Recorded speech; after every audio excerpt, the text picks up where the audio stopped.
I still can't believe it, the moment my manager, Ryan Caldwell, convinced the board to fire me, thinking he had orchestrated the perfect corporate coup, and as I sat there in the boardroom, listening to the words being read aloud, my mind refused to panic. Instead I laughed, a quiet, incredulous laugh that grew louder the longer they spoke, because Brielle Harper, the woman who had kept this company running smoothly for years, who had navigated every crisis, every client complaint, every supply chain disaster with skill, intelligence, and patience, was being tossed aside by someone who had no idea how the gears truly turned, and I knew immediately that this was not the end, it was the opening act of the most satisfying lesson in karma I had ever orchestrated, because while Ryan smirked, leaning back in his chair with the satisfaction of a man who thinks he's finally won, he had no idea I had already anticipated this betrayal, and had quietly laid the groundwork for a graceful,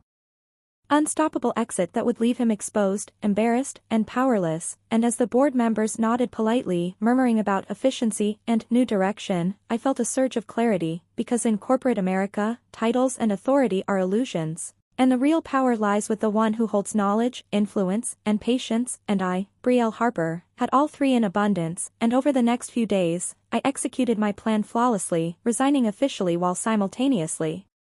sending carefully drafted emails to every key client, supplier, and internal department, thanking them for their trust, reminding them of the systems I had put in place, and subtly reminding them that any disruptions would likely be due to inexperienced management. And by the time Ryan realized he had effectively unleashed chaos without even noticing, I had already secured his missteps in writing, collected documentation of his errors, and quietly positioned myself as the indispensable expert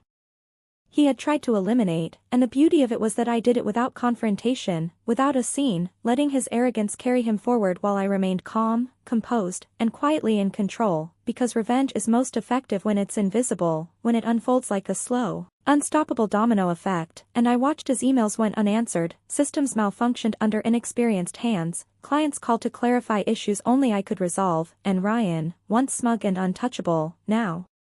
fumed in confusion, trying desperately to assert authority he hadn't earned, while I, from my new vantage point, observed quietly, noting every misstep, every panicked phone call, every poorly executed decision, documenting it all for the day karma would deliver the final, satisfying blow. And I couldn't help but chuckle every time he thought he had control, because the illusion was his alone, and I was merely letting the carefully constructed reality take its course, and then came the perfect moment, the pinnacle of poetic justice, when the board, initially convinced by Ryan's charm and manipulations, began receiving reports and complaints they hadn't anticipated, reports and complaints that I had prepared, highlighting discrepancies, inefficiencies, and failures directly traceable to his decisions, and suddenly, the narrative shifted, the board began questioning his competence, his judgment, and for the first time, the smugness drained from his face, replaced by confusion, frustration, and finally, panic, because he realized too late that removing me had removed the stabilizing force in the company, the glue that held operations together, and I, Brielle Harper, was quietly victorious without raising my voice, without ever appearing to interfere. Because in the end, the person who knows the real structure, the real power, the real operational mechanics, is always the one in control, and Ryan's arrogance had blinded him to the fact that by underestimating me, he had triggered his own downfall, and as the days unfolded, I received quiet messages from employees, grateful for my leadership, checking in, subtly reaffirming that the systems I had built were still functioning, reminding me that my influence had never been truly diminished. And every mismanaged decision, every confused attempt at authority, every panicked call to the wrong department, became evidence of a pattern I had anticipated and documented with precision, knowing that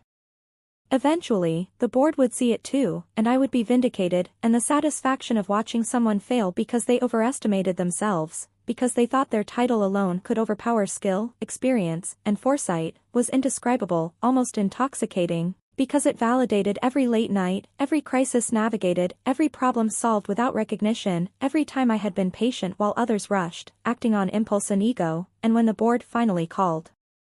Ryan in to explain the cascade of issues, I wasn't there. I had resigned officially, calmly, politely, and without drama, but the emails, the documentation, and the systems I had built spoke louder than any confrontation ever could, and as I sat back, watching from my home office, sipping coffee and reflecting, I realized that the true lesson here was subtle but undeniable. Arrogance and manipulation can temporarily mislead, but competence, preparation, and foresight always prevail, and Ryan,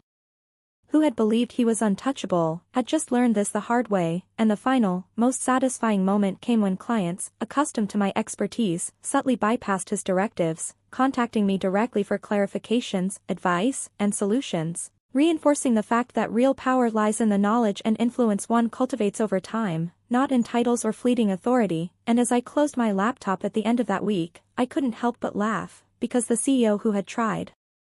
to fire me had inadvertently handed me the most exquisite lesson in corporate karma, proving that patience, skill, and quiet strategy are always more potent than bluster, and that sometimes, letting someone think they've won is the most satisfying revenge of all, because when the dominoes fall, they fall spectacularly, and I, Brielle Harper, had front row seats, watching karma unfold with precision, elegance, and a sense of justice that was as sweet as it was inevitable, and the irony was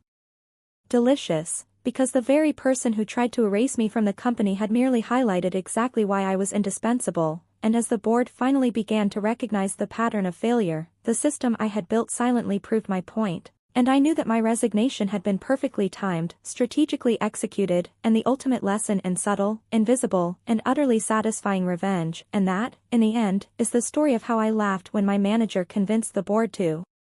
fire me, resigned, and let karma unfold exactly as it should. Brielle Harper had spent years holding her company together, navigating crises, managing clients, and keeping operations flawless. Then her manager, Ryan Caldwell, convinced the board to fire her in seconds, thinking he had won. But Brielle had already planned for this moment, resigning strategically, documenting every failure, and letting karma take over. As Ryan floundered, clients bypassed him, errors multiplied, and the board noticed. What seemed like his victory turned into a spectacular downfall. This is a Reddit-style story of quiet, brilliant revenge, showing that skill, foresight, and patience always outmatch arrogance and manipulation, and sometimes, the best revenge is letting karma unfold.